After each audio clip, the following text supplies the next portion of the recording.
Hi, welcome to Automotive Show, dilmin luxury car expert. Today we are doing the final comparison test to see the finale of the best full-size luxury SUVs in the USA. Now so far we have done 4 comparison tests, and of course we know the winners of those comparison tests very much. Now if you have watched my previous videos, you would know the specifications of these vehicles, so I won't bother with the specifications. If I have time, I will put the specifications in the comment sections if I have time. So now let's get started. The ones who are in the finale are the Lexus LX 600, the Range Rover, the Mercedes-Benz GLS, Mercedes-Benz G-Class, Alpina xb7, BMW X7, Lamborghini Urus, Cadillac Escalade and Jeep Grand Wagoneer. A very convincing list of competitors indeed. So now let's get started immediately. Again, I want to remind, please hit the like button and subscribe to my show.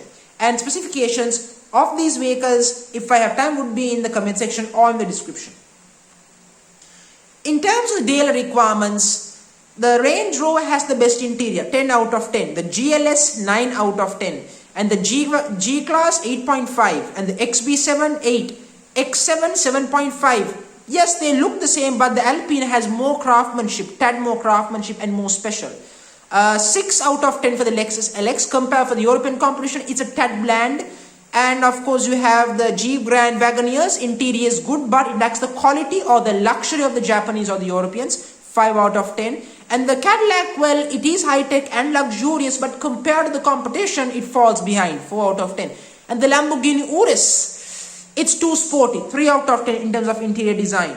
In terms of comfort, the Range Rover is the king, 10 out of 10. GLS, 9 out of 10. The G-Class, 8 out of 10. The XB7 and the X7 both get 8.5 each. And the Lexus LX, 7 out of 10. And the Jeep Grand Wagoneer, 6 out of 10. And 5.5 for the Cadillac and 5 out of 10 for the Lamborghini Urus. In terms of technology, the Germans are leading the pack. The twin Mercedes-Benz, both of them get 10 out of 10 each. XB7 get 9.5 each. X7 gets 9.5. The Lexus LX 6 out of 10. The Grand Wagoneer 7 out of 10. Cadillac 8 out of 10 in terms of tech. And the Lamborghini gets 9 out of 10 in terms of tech. Germans again, the Europeans again. Practicality, come on. The Cadillac Escalade is the biggest in this comparison test finale, 10 out of 10. 9.5 for the Grand Wagoneer, 8 out of 10 for the XB7 and the X7, 8.5 for the GLS, 9 out of 10 for the Range Rover, 7 out of 10 for the G-Wagon, 7.5 for the LX and 6 out of 10 for the Lamborghini Urus. Fuel economy again, these are not very economical vehicles. These are for the ultra-rich, of course. But I will mention the MPG ratings. My personal opinion, according to the numbers I have got. 5 out of 10 for the Range Rover. 6 out of 10 for the GLS. 1 out of 10 for the G-Class. 2 out of 10 for the XB7. 3 out of 10 for the X7. 4 out of 10 for the Lexus LX. 1.5 out of 10 for the Grand Wagoneer. And the Cadillac 2 out of 10. And the Lamborghini Urus, just 1. It's worse than a 6.4 liter Hemi V8. But that's fine. It's a Lamborghini. There's enough justification for that. In terms of quality, I will focus primarily on the quality of the materials, not on the long-term liability, because people who buy this vehicle don't care about long-term liability. They generally lease these vehicles. The Range Rover, 10 out of 10. 9 out of 10 each for both the Mercedes-Benz products. 8.5 each for the XB7 and the X7. 8.5 each. Lexus LX 8 out of 10 in terms of the quality of the materials. Very impressive. Overall, that's what I'm focusing on. Grand Wagoneer 7 out of 10. Cadillac 6.5 out of 10. And the Lamborghini Urus 7.5 out of 10 in terms of quality. Very impressive, I will tell you that. That's the daily requirements. So now let's do the weekend requirements. Performance-wise, the Lamborghini is a Lambo, 10 out of 10. 9 out of 10 for the G-Class, XB7 9.5, 7 out of 10 for the X7, 3 out of 10 for the LX, 6 out of 10 each for the Grand Wagoneer and the Cadillac, and 5 out of 10 for the GLS, and 7 out of 10 for the Range Rover. Again, the X7 and the Range Rover has the same V8, same 4.4 liter twin turbo V8, making 523 horsepower if you don't know.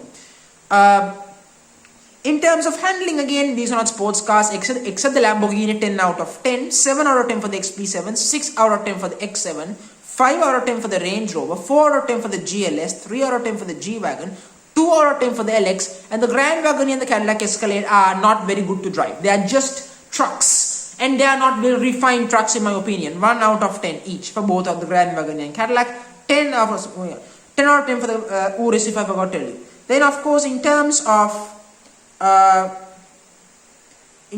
off-roading ability, there are very few who can do this well.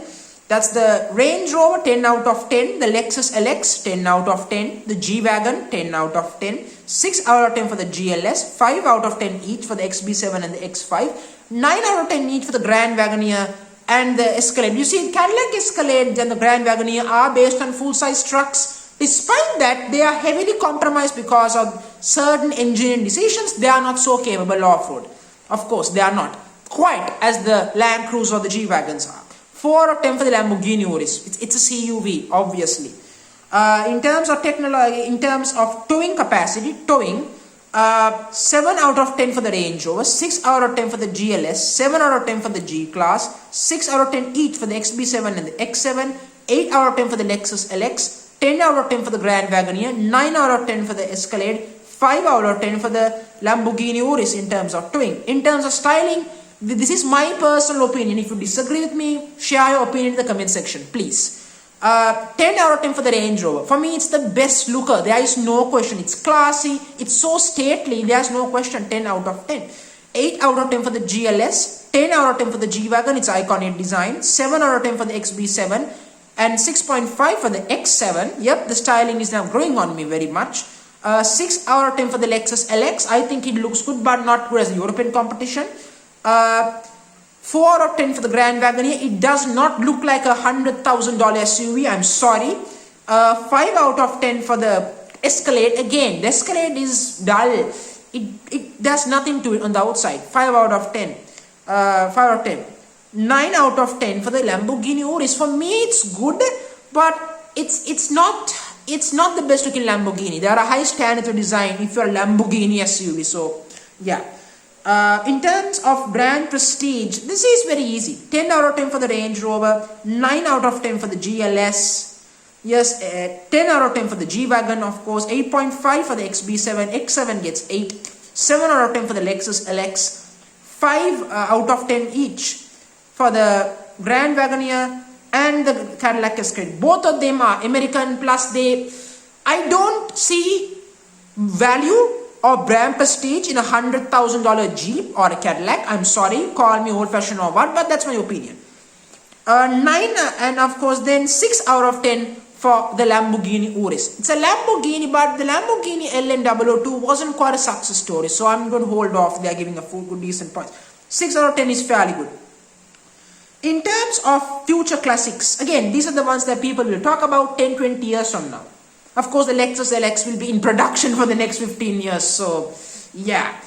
The Range Rover, 10 out of 10. 8.5 for the GLS. 10 out of 10 for the G-Wagon. 8 out of 10 for the XB7.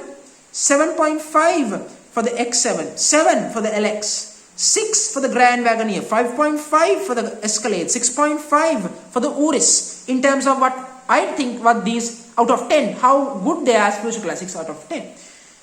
Then of course, value for money. Okay, the Range Rover is 10 out of 10. You are getting an ultra luxury SUV and a high-end full-size luxury SUV that almost outdid a Rolls-Royce and Bentley. Almost outdid them and kept up with them in every possible area.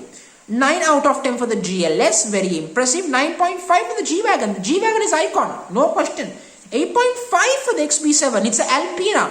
It's very rare. Alpinas are exclusive models based on existing BMWs, but far more special. 8 out of 10 for the X7. Again, it's a good product value for money. 7 out of 10 for the Lexus LX. It does a good job of keeping the Land Cruiser bias intact. And also, it's a Lexus. It's a flagship SUV. 7 out of 10. 6 out of 10 for the Grand Wagoneer. The amount of tech and luxury it offers, but not good as the Japanese or the Europeans, of course. And 5 out of 10 for the Cadillac. I just don't see a $128,000 Cadillac.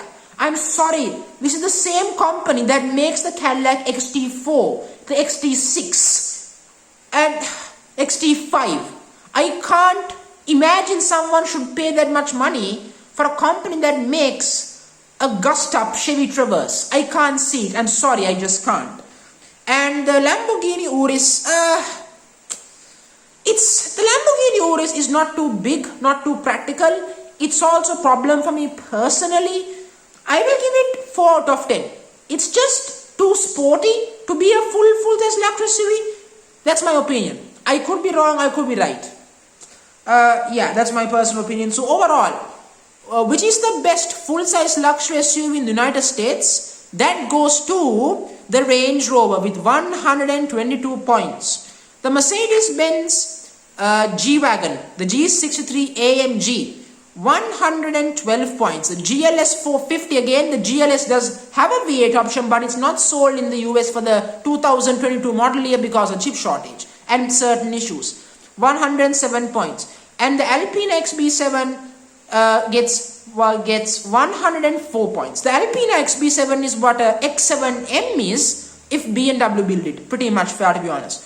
And the top 5 is rounded up by the normal X7 with 99 points. It shows you how good the Range Rover is, but also how good BMW is. BMW had their best sales quarter ever, it proves. So outside the top 5 is the 6th best, the Lexus LX, which gets 89.5 points, very impressive. The Lamborghini Urus, because of its sporty characteristics, it gets 86 points gets 86 points.